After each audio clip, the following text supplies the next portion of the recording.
Metán nie je len ďalšia modrá guľa.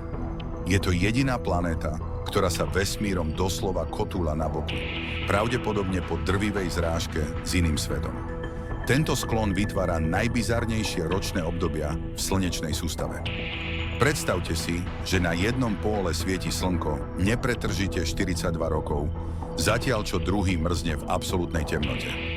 Polovicu ľudského života by ste strávili v jednom nekonečnom dni. Hlboko pod jeho mrakmi navyše obrovský tlak mení metán na kryštály a vytvára tak dážď zo skutočných diamantov. A ak by ste k nemu mohli privoňať, cítili by ste typický zápach pokazených vajec, pretože jeho atmosféra je presýtená syrovodíkom. Je to ľadový obor, ktorý odmieta všetky pravidlá našej sústavy. Najväčšou záhadou však zostáva, že jeho vnútorné teplo je extrémne slabé. Ako by planéta stratila pamäť na svoj vlastný vznik. Možno aj preto,